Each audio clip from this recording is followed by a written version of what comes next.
Y hoy vamos a aproximarnos a un texto, como sabemos, en la segunda carta a Timoteo, que es la última carta que escribe Pablo. Está encarcelado, está pasando por momentos muy dolorosos, pero los momentos dolorosos de él no son las cadenas, no es que esté en la cárcel, eso es, para él es victoria, es bendición. Los momentos dolorosos de Pablo se deben a que ha recibido noticias que hay iglesias que están cayendo en el error, que hay personas que se están alejando de la palabra de Dios, de lo que Él enseñó como apóstol, del fundamento apostólico, y que se han ido por caminos del error. Y en esta carta, escrita por un prisionero que yace en una celda, pero no es un prisionero de Roma, es un prisionero del Señor, como él mismo se autodenomina.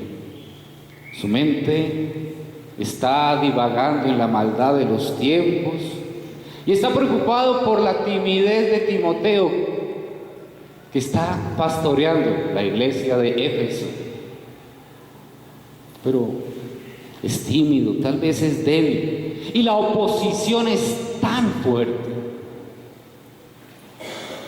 Tanto así que él le dice en el capítulo 1, versículos 7 y 8, que ya tratamos eso: Dios no nos ha dado un espíritu de timidez, sino de poder, de amor, de dominio propio. Así que no te avergüences de dar testimonio de nuestro Señor, ni tampoco de mí, quien le había enseñado la palabra, que por su causa soy prisionero. Al contrario, tú también, con el poder de Dios, debes soportar sufrimientos por el Evangelio. Ese es el llamado de Pablo a Timoteo, y por extensión que nos hace a la iglesia y a los predicadores. Debemos soportar sufrimientos por el Evangelio, pero no nos debemos avergonzar de dar testimonio de nuestro Señor Jesucristo, y no con espíritu de timidez, sino de poder, de amor y de dominio propio. Pablo llama a Timoteo: sé firme, Timoteo, sé firme, sé firme. Después, en el capítulo 1 también le recuerda el amor de Dios mostrado por la obra de Jesucristo, y le dice más adelante: Dios nos salvó y nos llamó a una vida santa, no porque lo mereciéramos, sino por su amor y porque así lo planeó.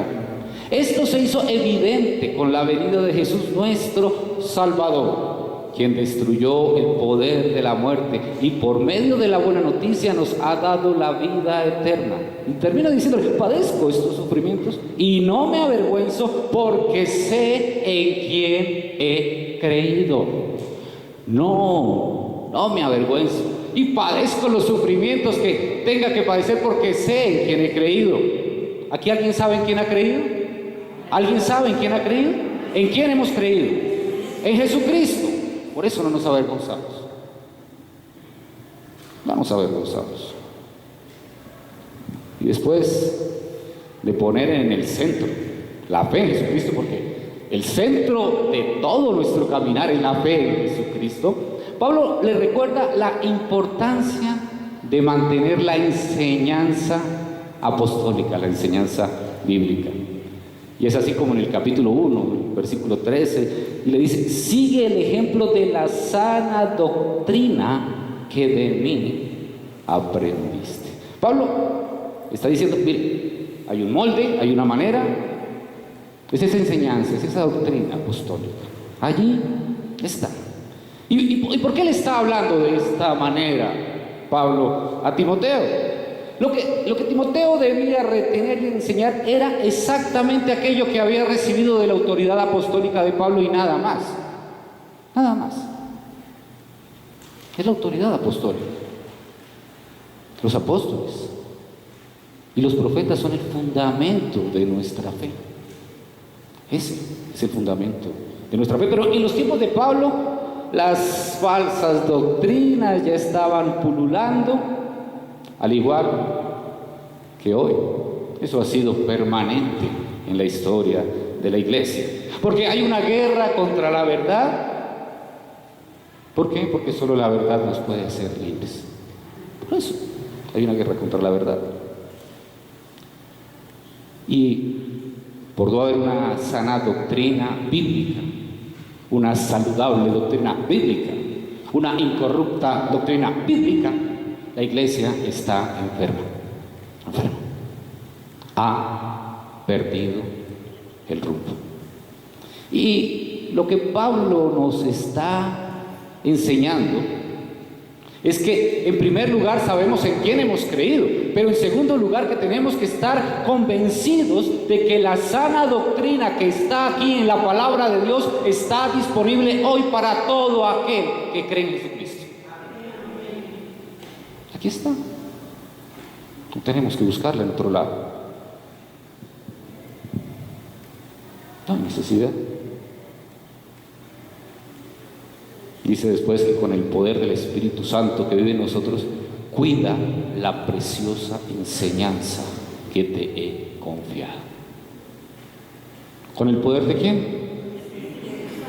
No es con el poder del pastor. No es con el poder del coordinador del grupo en casa. No es con el poder de una denominación, es con el poder del Espíritu Santo. Solo es el poder del Espíritu Santo. No hay que acudir a nada más. Y ya en el capítulo 12, el versículo 8, que lo sabemos, le dice: no dejes de recordar a Jesucristo, descendiente de David, levantado de entre los muertos. Este es mi evangelio. ¿Cuál es el evangelio? Jesucristo. Es que el evangelio no es una doctrina, el evangelio es una persona. Por eso no la podemos encasillar. No. Luego también Pablo le explica a Timoteo cuál debe ser su actitud ante el error doctrinal dentro de la iglesia. Y más adelante le dice: evita las palabrerías profanas, porque los que se dan a ellas se alejan cada vez más de la vida piadosa, y sus enseñanzas se extienden como gangrena. Entre ellos están Himeneo y Fileto, que se han desviado de la verdad. Andan diciendo que la resurrección ya tuvo lugar, y así trastornan la fe de algunos. Tengan cuidado con lo que escuchan. Revísenlo a la luz de la palabra, toda la palabra. Y ahora llegamos al texto de hoy, en el capítulo 3. Pasa a advertirle a Timoteo lo que nosotros ya estamos viviendo, que la oposición a la verdad iba a ir en aumento. Y el cuadro completo al cual vamos a aproximarnos en esta mañana no es nada alentador. Pero Timoteo era un guía espiritual. Timoteo era un pastor y tenía que ir un paso por delante de los acontecimientos para que estos no lo encontraran desprevenido. Él tenía que mirar esos lobos que estaban rondando el rebaño. Él tenía que estar alerta y tenía que saber cómo reaccionar ante ellos. Por eso hoy vamos a la reflexión del día de hoy. ¿Cuál es el título? ¿Cómo dice el título? Firmes en la palabra. Y vamos a ir a la segunda carta a Timoteo, capítulo 3, versículo 1, y vamos a extendernos hasta el capítulo 4, versículo 5, porque es una sola película. Ustedes saben que los capítulos y los versículos se pusieron posteriormente y a veces no quedaron precisamente en el lugar que eran las divisiones. Primer punto: firmes en la palabra ante la insensatez. Versículo 1 del capítulo 3. Ahora bien, ten en cuenta, debes saber esto. Abre tus ojos, no seas ingenuo. Es lo que le está diciendo. Ten en cuenta que en los últimos días,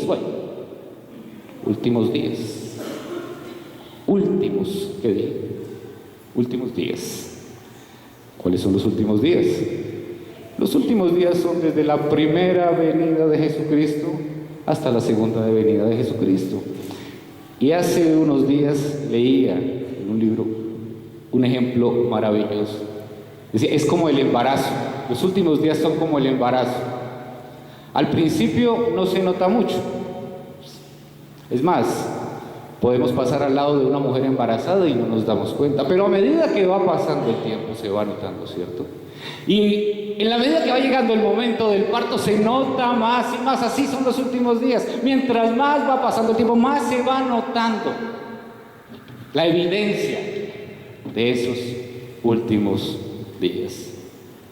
Y está diciendo que van a ser tiempos difíciles.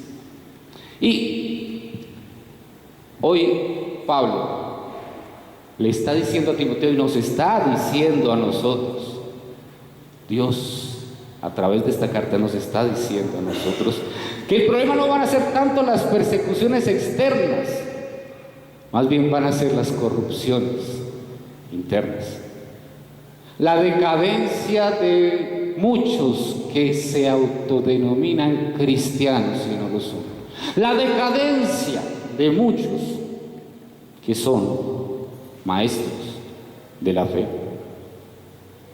Y estas personas, estos colados en la iglesia, hará que los tiempos que viven o que estamos viviendo sean difíciles. Sean difíciles, ¿sí? Para nosotros.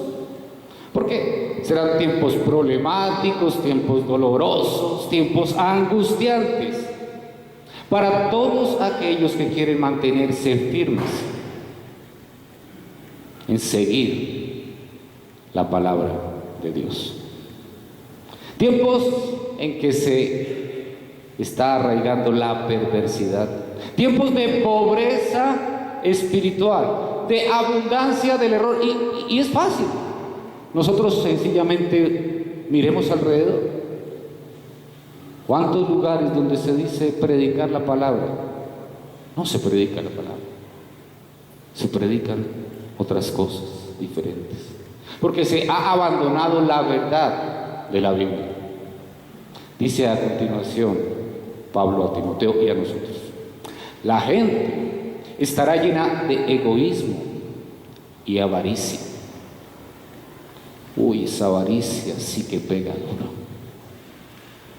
Ese querer tener, acumular. Egoísmo ya lo hemos tratado acá mucho, ¿cierto? Sobre todo cuando lo disfrazamos de cristianismo. Aquel día que hablábamos del egocristocentrismo, un egoísmo disfrazado de cristianismo. Serán jactanciosos, arrogantes, blasfemos, desobedientes a los padres, ingratos, impíos, insensibles, implacables, dice el 3, calumniadores, libertinos, despiadados, enemigos de todo lo bueno, traicioneros, impetuosos, vanidosos y más amigos del placer que de Dios. Esto tiene un solo nombre, se llama ego. Ego. Y ese ego se doblega ante la gratificación personal. Lo que nos satisface nuestros sentidos se convierte en nuestro Dios. Y cuando es así, eso es lo que amamos y eso es a lo que servimos. Y ese es nuestro Dios. Dios no es algo que yo levanto una efigie y me postro. No, eso no es un Dios. No. Dios es donde yo tenga mi corazón, a quien yo le sirvo. Ese es Dios. Y aquí lo que está hablando es que es tan están llenos de todo esto, no tienen control, no tienen dominio del temperamento, se exaltan. Pero eso no es el problema, porque millones de personas en el mundo son así, y bueno, ¿qué podemos hacer? Ese no es el problema. El problema está en el versículo 5,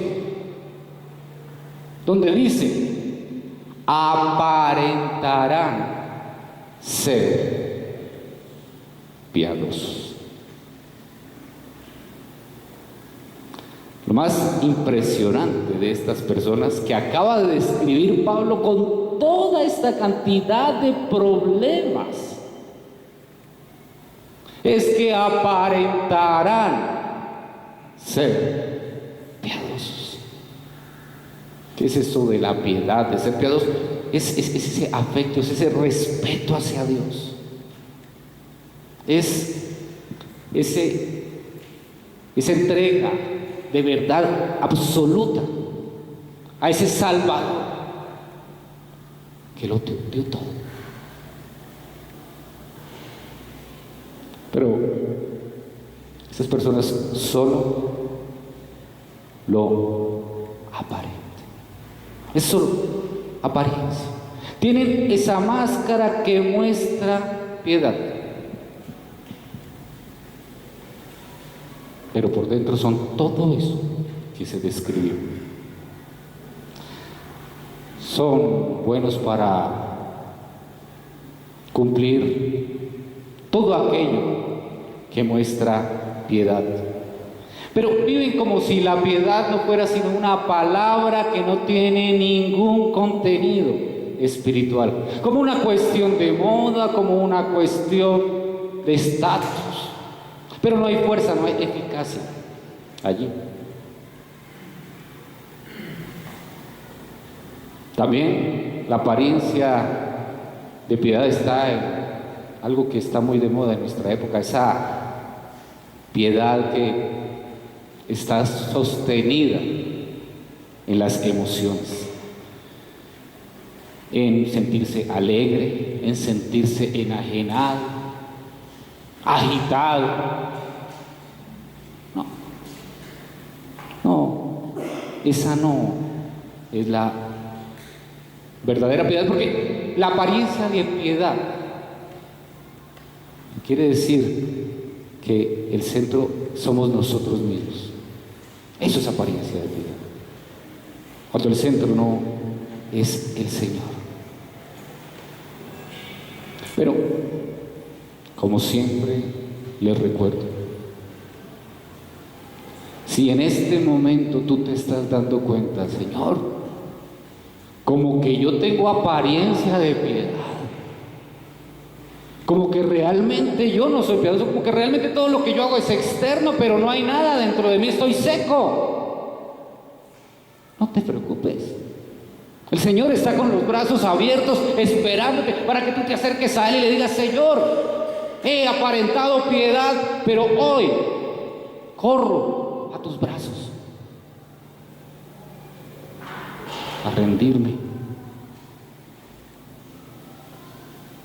y a recibir esa salvación que yo aparentaba. Pero estas personas, si bien es cierto que no son cristianas, tampoco son unos farsantes hipócritas, ¿no? Sencillamente están engañados. Son personas que son muy cumplidoras de su religión externa, pero no hay piedad interna.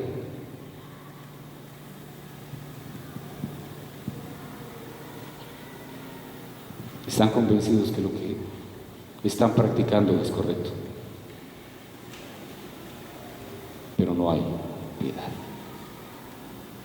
Dice a continuación el mismo versículo 5: pero su conducta desmentirá el poder de la piedad.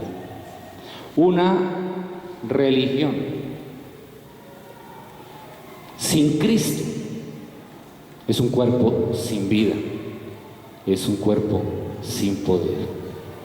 ¿Cuántas veces nos ponemos máscaras de piedad y después nos preguntamos, ¿y por qué la iglesia está enferma?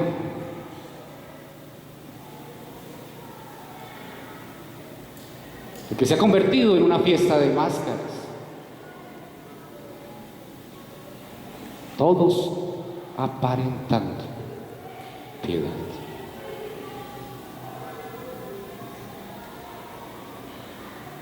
¿Por qué no hay verdadero poder transformador? ¿Cuál es la motivación tuya para estar hoy aquí? ¿Es Cristo o eres tú?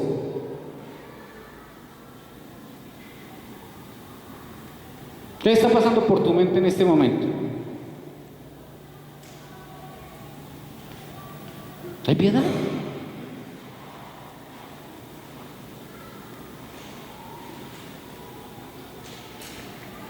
Su conducta desmentirá el poder de la piedad. ¿Cuántas personas llegan a un lugar como este a señalar a las personas que están adentro, burlarse de las personas que están adentro, a reírse de la piedad del otro, a reírse del que levanta las manos porque su corazón está contrito y humillado delante del Señor, a reírse del que por sus lágrimas corren lágrimas, por sus mejillas corren lágrimas, porque el Señor está actuando en su vida y está mostrándole lo pecador que es. Su conducta desmentirá que son piadosos. Y eso se puede ver desde afuera. No necesitamos tener poderes especiales. Fácilmente se descubre a alguien que tiene una apariencia de piedad.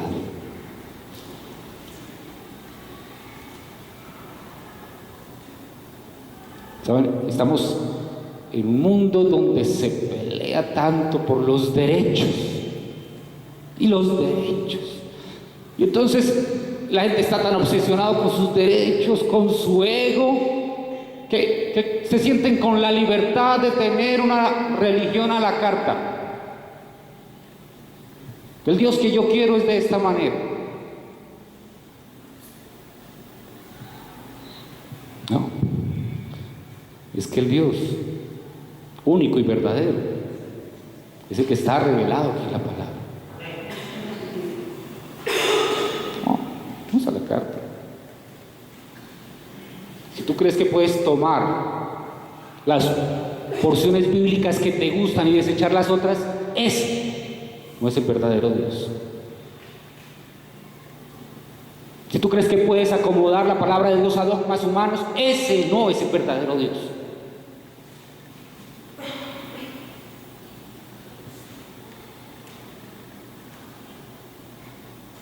Dios está por encima de todo eso. No queremos sentirnos con ninguna obligación de ser bíblicos. Eso no queremos. Pero ¿saben qué dice el Señor? De estas personas que se burlan de los piadosos, de estas personas vanidosas, arrogantes, que creen que pueden maltratar a la iglesia, dice: con esa gente ni te metas. Con esa gente ni te metas. No nos dice que seamos políticamente correctos.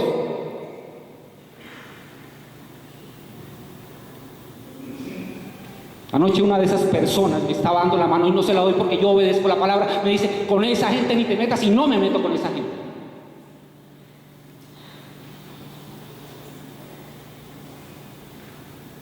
Aquí no estamos para ser políticamente correctos. Esos son los liberales, los ecuménicos, los que abrazan con un brazo a Dios y con el otro lado al diablo, con el otro brazo al diablo.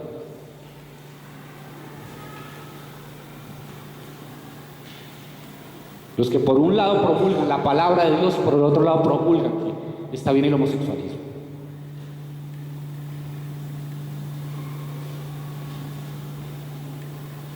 Con esos ni te metas.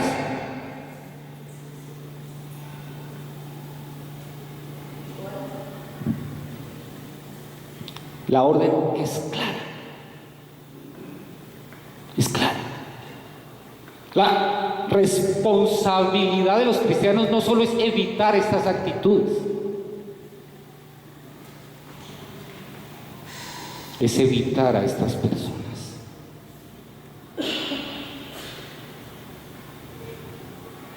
Y lo siento si no soy políticamente correcto. Y lo siento si a veces me dicen que soy muy duro, lo siento. Pero es que el Señor no me trajo acá para ser políticamente correcto, sino para ser radical. Así que qué pena, si no les doy la mano, no se las voy a dar. No quiero malos entendidos. No quiero que crean que estoy aprobando su conducta falsa.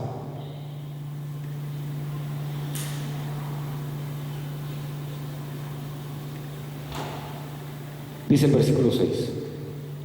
Así son los que van de casa en casa cautivando a mujeres débiles, cargadas de pecados, que se dejan llevar de toda clase de pasiones. Pablo está especialmente preocupado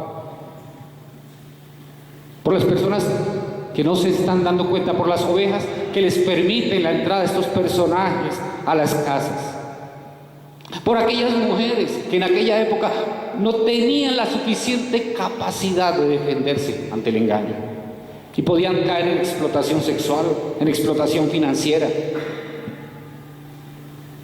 Ahora hay esa explotación. El Señor me reveló tal cosa y tú tienes que obedecer. Cuidado. Cuidado. Dice el versículo 7, ellas siempre están aprendiendo, pero nunca logran conocer la verdad. Cuando una persona se dedica a escuchar a los falsos maestros, nunca va a escuchar la verdad completa. Nunca. Porque predican las porciones bíblicas que solamente tratan sus verdades, pero no predican toda la Biblia. Versículos 8 y 9 dice: del mismo modo que Janes y Jambres se opusieron a Moisés, también esa gente se opone a ¿qué? No nos extrañemos, es lo normal. Son personas de mente depravada, reprobadas en la fe. Pero no llegarán muy lejos, porque todo el mundo se dará cuenta de su insensatez, como pasó con aquellos dos hoy. Miren, según las tradiciones hebreas, estos eran los principales magos de Egipto, Janes y Jambres, que en la época de la salida de la esclavitud egipcia contribuyeron a endurecer el corazón de Faraón mediante esos trucos, mediante los falsos milagros. Y Pablo nos dice que estas personas que están en la iglesia, que estos maestros que están en la iglesia con sus falsas doctrinas, tienen mentes y principios que llevan al error, que se oponen a la verdad. Pero hay algo maravilloso. Dice que no llegarán muy lejos. ¿Por qué? Nos damos cuenta, es evidente. No necesitamos tener una máquina extraordinaria, porque lo evidente es evidente.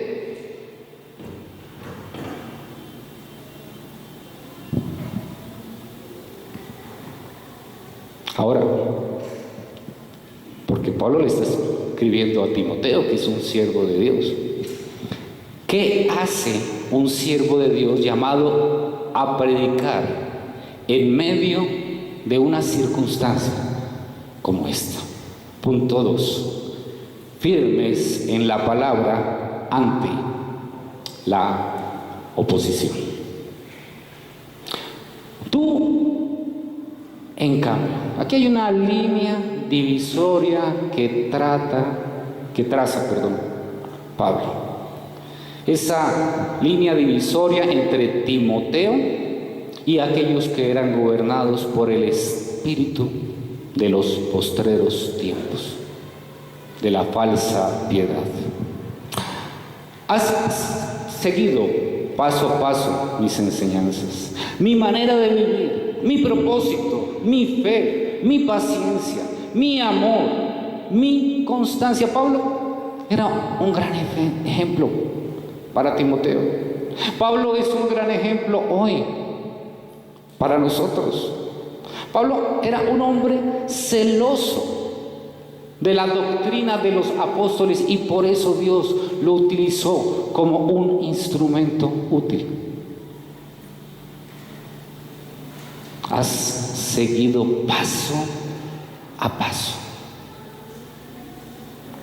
Timoteo aprendió todas estas cosas caminando con Pablo, escuchando la palabra de Dios. Todo comenzó con Timoteo tomando las enseñanzas de Pablo, porque lo que creemos determinará cómo vivimos.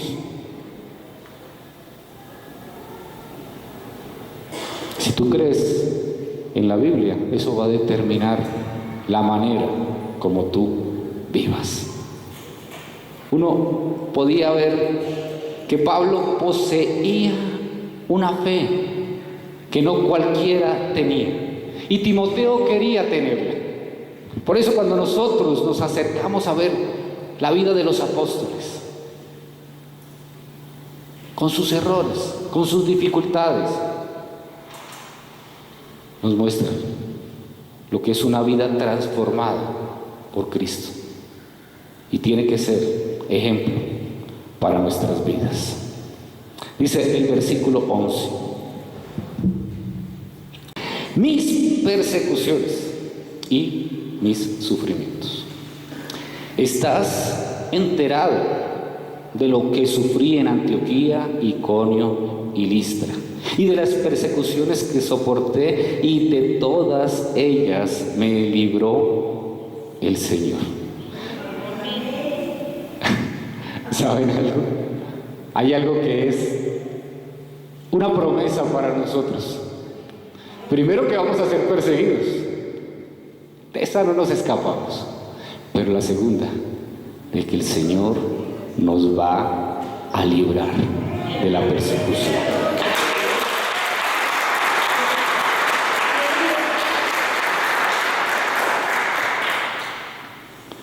Ese es el Dios en quien hemos creído.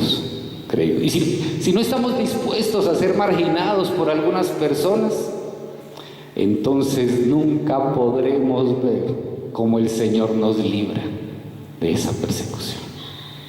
Versículo 12: asimismo serán perseguidos todos los que quieran llevar una vida piadosa en Cristo Jesús. Vuelve la promesa: seremos perseguidos. Gloria a Dios.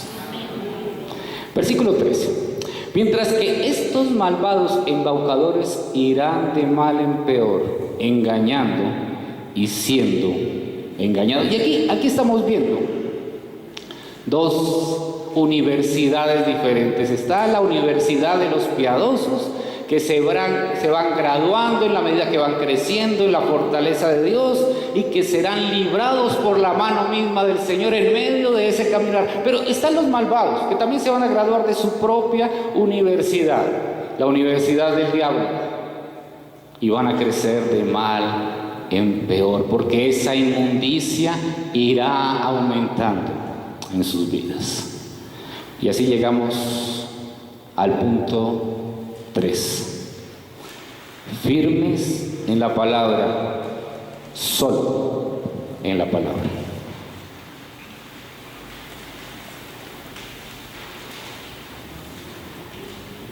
Versículo 14.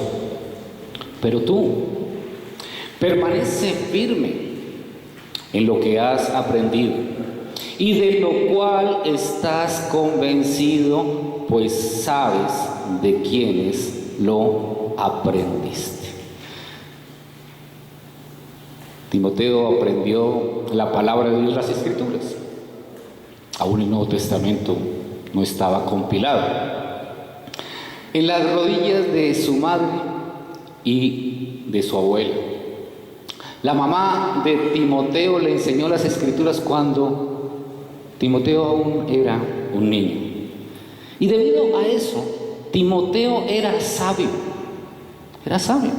porque entendía todo el propósito de Dios desde las Escrituras y era sabio para la salvación por la fe que es en Cristo Jesús.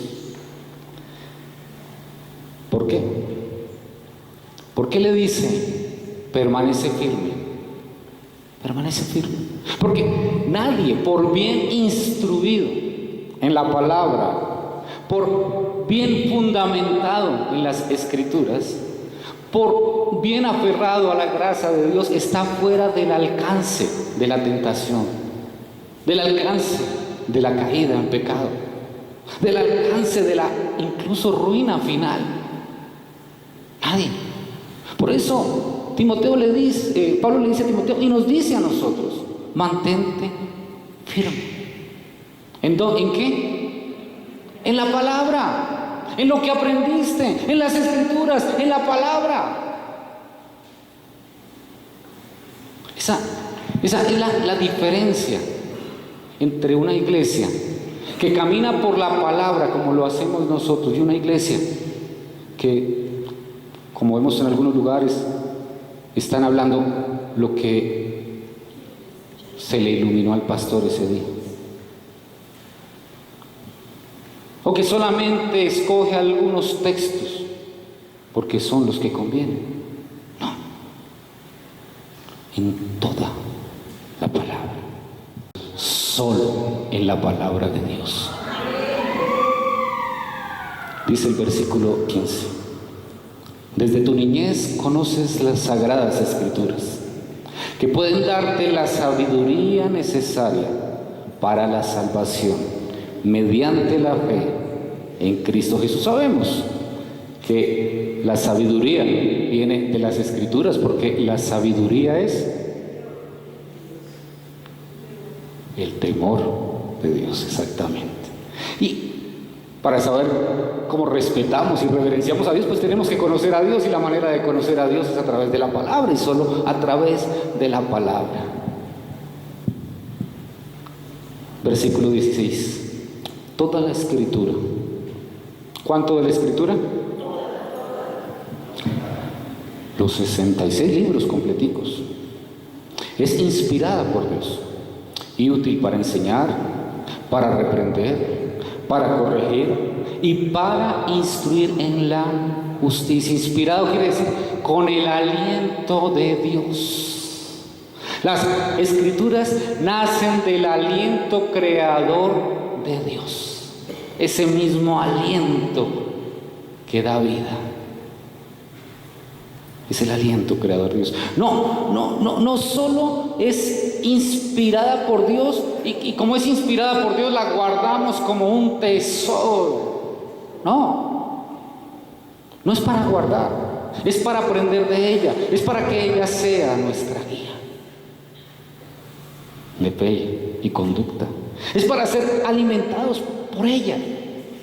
Así como si cada día no comemos y nos alimentamos, nos vamos debilitando. Si cada día no comemos y nos alimentamos por la palabra, también nos vamos debilitando en nuestro caminar tras las huellas de Jesús. No hay porción de la Biblia que no tenga valor. Toda ella es útil. Absolutamente toda. ¿Por qué? Porque con ella conocemos la voluntad de Dios para nuestras vidas.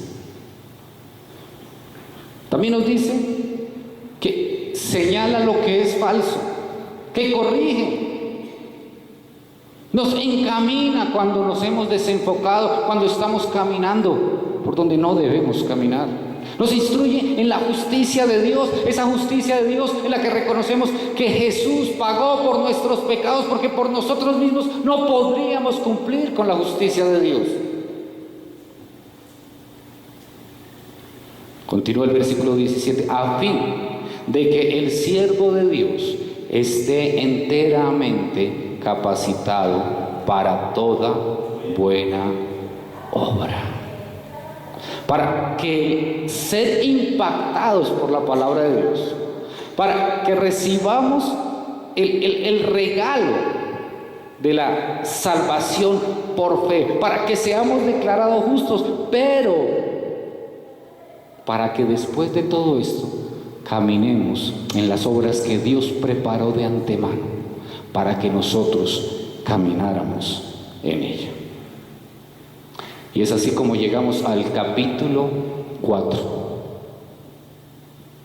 de la segunda carta a Timoteo. Y como les decía, Pablo sabe que está llegando el día de su ejecución. No le queda mucho tiempo. No sabe cuánto. Pueden ser días, pueden ser semanas. Y con estas palabras que le escribe a Timoteo, Pablo se está despidiendo de su ministerio. Podríamos decir que Pablo está escribiendo aquí su última voluntad. Por eso le dice de esta manera, versículo 1 del capítulo 4: en presencia de Dios y de Cristo Jesús, que ha de venir en su reino y que juzgará a los vivos y a los muertos. Lo que le está diciendo a Timoteo, mira, este encargo, esto que te estoy hablando, te lo estoy haciendo en presencia de Dios, porque fue Dios quien te llamó, Timoteo, no fui yo. Porque Dios me llamó a mí y te llamó a ti. Por eso aquel que es el que nos llamó y que es testigo de lo que te estoy diciendo y de lo que te estoy hablando, en presencia de Él te digo lo que Dios ha puesto en mi corazón para decirte. Tú, Timoteo,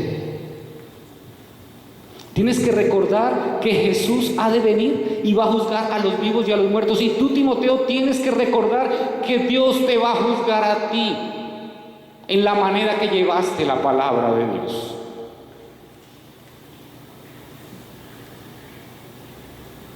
Él juzgará a los vivos y a los muertos. Ese mismo Jesús juzgará a los que hemos sido llamados a predicar para ver si predicamos la palabra o no predicamos la palabra.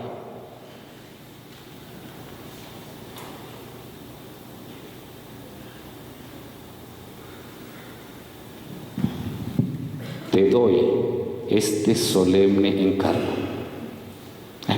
Y no es un encargo cualquiera. Es un encargo solemne, es un encargo enfático, es un encargo enérgico, es un encargo delicado.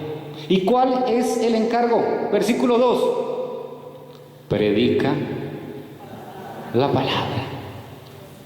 ¿Qué tiene que predicar? La palabra. Y como decía un siervo del Señor, ¿qué es predicar la palabra? Predicar la palabra. Eso es. No es más. Es tomar los textos e ir caminando en ellos y dejar que el Señor mismo a través de su palabra nos vaya hablando. No es predicar ideas humanas. No es predicar emociones.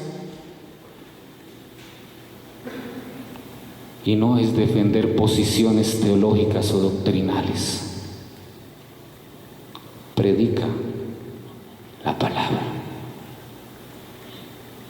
Y la importancia de este encargo es infinita, porque estamos en una época donde miles de personas se están reuniendo en este mismo momento en lugares como este para escuchar sermones carentes de palabra de Dios.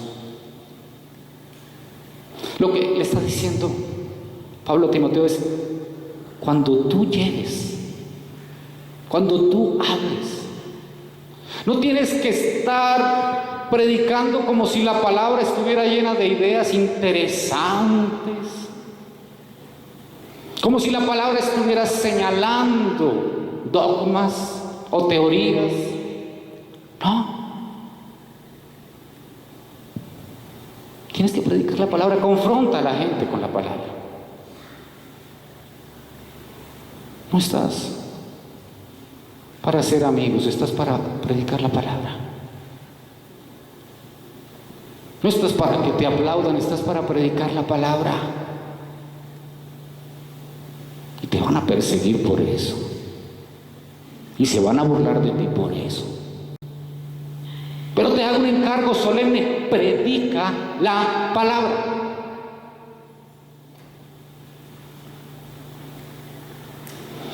Debemos cuidarnos en predicar la palabra y solo la palabra. Y ustedes deben exigirme y exigirle al pastor que me suceda que predique solo la palabra.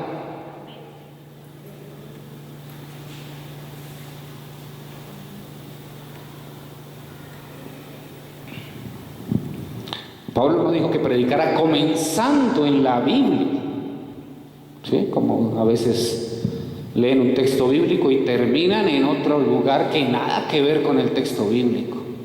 No, es la palabra.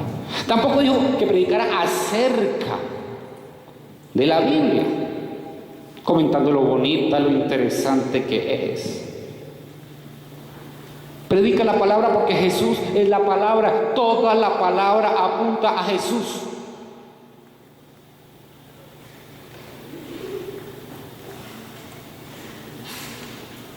Así que, damas y caballeros,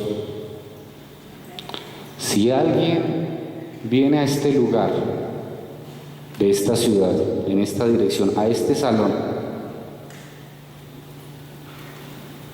y quiere que le prediquen algo diferente a la palabra, está en el lugar equivocado.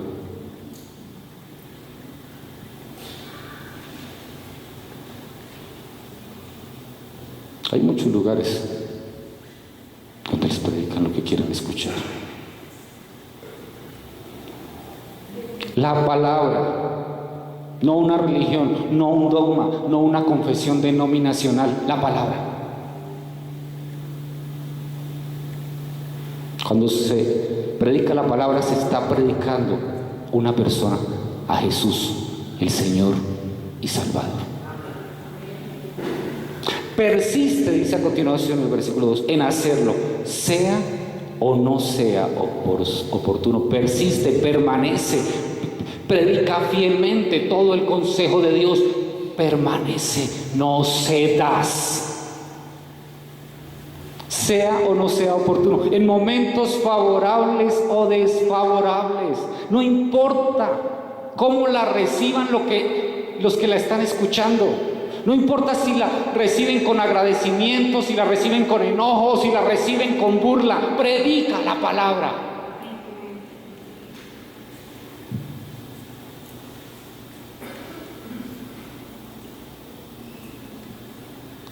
Cuando quieran escuchar y también cuando no quieran escuchar, predica la palabra. Corrige, reprende y anima con mucha paciencia.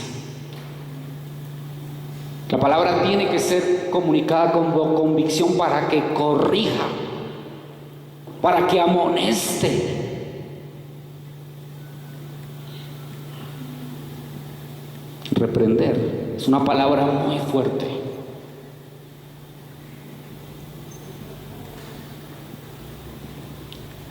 Y el verbo animar significa consolar, consolar. ¿Cuántas veces necesitamos que el Señor nos consuele en medio del dolor, en medio de la tristeza? Pero la palabra también trae consuelo.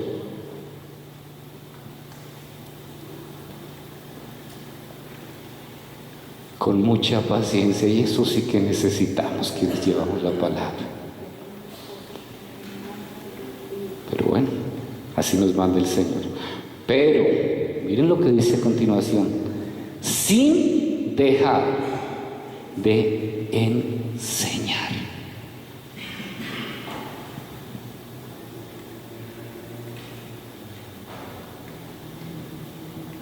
A mí me han dicho, es que yo quiero que me prediquen, no que me enseñen, lo siento, pero es que el Señor me mandó fue a enseñar. Y predicar es enseñar. No somos políticos, somos pastores maestros. Versículo 3.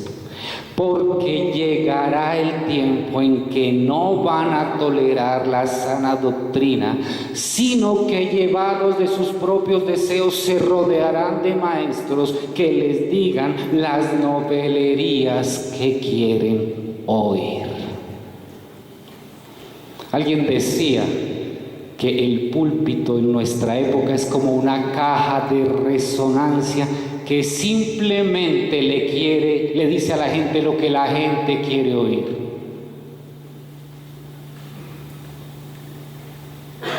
El pastor no puede hacer eso. Por eso les decía hace unos días lo que este siervo de Dios aconsejaba a un grupo de pastores. Si quieres guiar al rebaño de Dios, dale la espalda al rebaño y mira solo al pastor. Porque si nos ponemos a escuchar lo que cada quien quiere oír y darle gusto a todos, el rebaño va a terminar barranco abajo.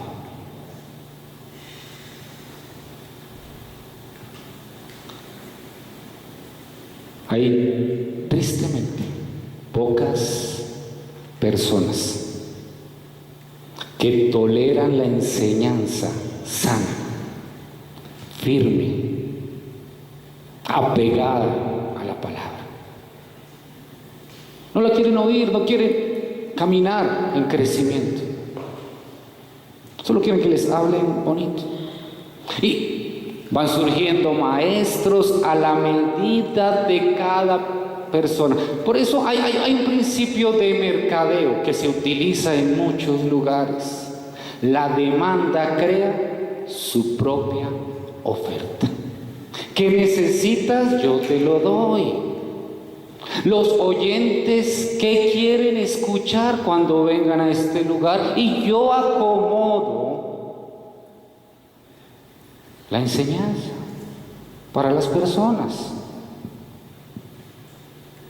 ¿Qué hay que acomodar? Entonces, si la gente quiere emocionalismo, fácilmente se puede encontrar a una persona especializada en emocionarlos. Y las encontramos. Si la gente quiere cumplir con una religión y seguir viviendo sus vidas cómodamente, acallando su conciencia, pues fácilmente se puede encontrar a una persona especializada en enseñarles a seguir tradiciones y ritos.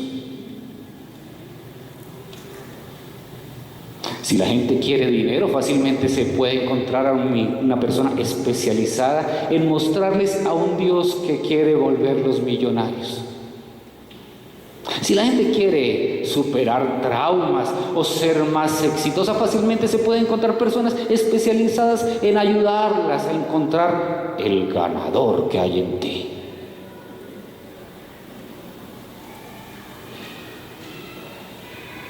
Van a surgir maestros que les digan las novelerías que quieren oír. Usan un versículo o entrelazan varios versículos de aquí y de allá y te acomodan el mensaje que tú quieras oír. Yo también lo podría hacer. Tan fácil que es coger el versículo de acá, de acá, de acá, cojo la concordancia, los que me hablan de paz, los que me hablan de amor, los bordo bien bonitos y los presento.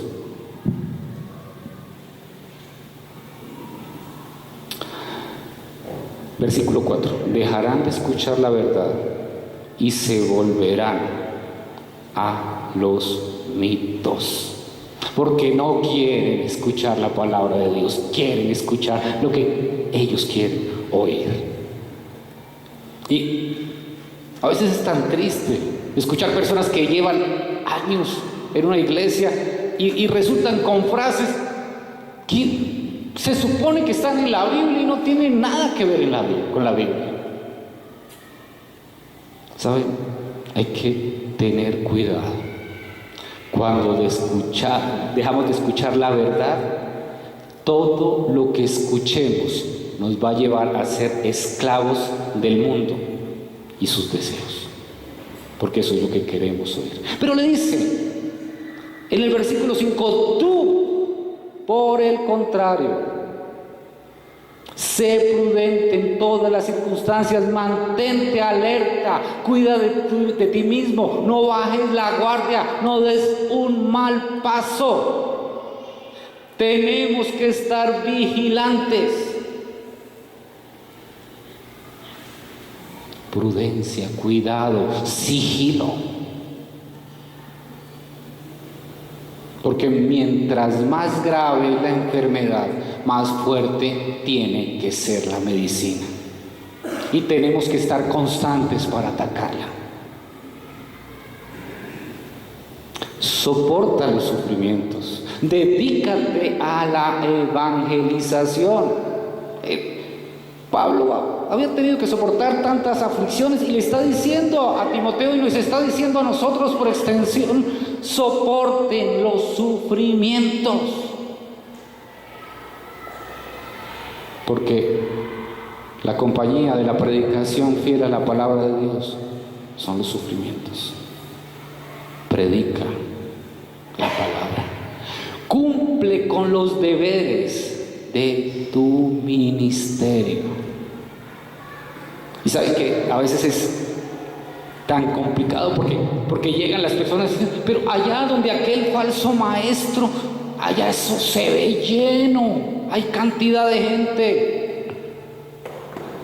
No olvidemos que el fruto que no viene de la semilla de la palabra de Dios son espinas que ahogan la semilla y no va a llegar a dar fruto.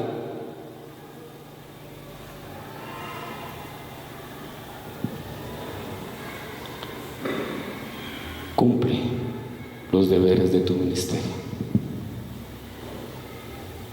Porque el que llamó a Pablo, el que llamó a Timoteo y el que llama a cada predicador es el mismo Señor.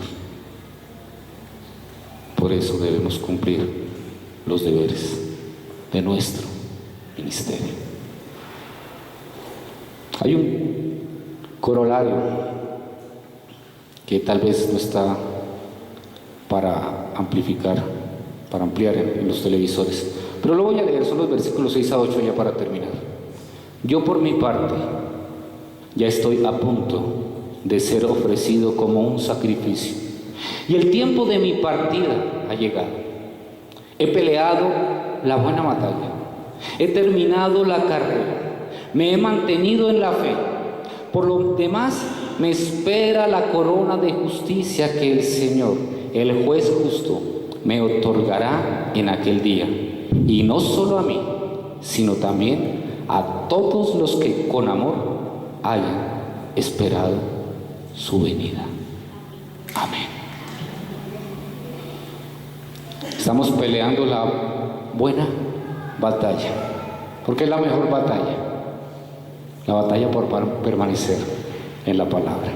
Y tenemos que seguir hasta terminar la carrera y mantenernos en la fe, porque lo que nos espera es la corona de justicia que el Señor nos otorgará aquel día a los que nos mantengamos fieles a Él. Les he dejado unas preguntas para reflexionar. ¿Estás considerando si cada enseñanza que recibes es fiel a la palabra de Dios? ¿Estás siendo arrastrado a escuchar enseñanzas agradables que llenan tu ego? ¿Vives firme y sin temor en obediencia a la palabra de Dios, aunque encuentres oposición y sufrimiento? ¿Estás orando para que seamos una iglesia que permanece firme en el celo por la palabra de Dios? ¿Te ocupas en darles a otros la buena noticia, el evangelio de Jesucristo? Que sigamos creciendo en ser una iglesia firme, solo en la Vamos a orar, hermanos.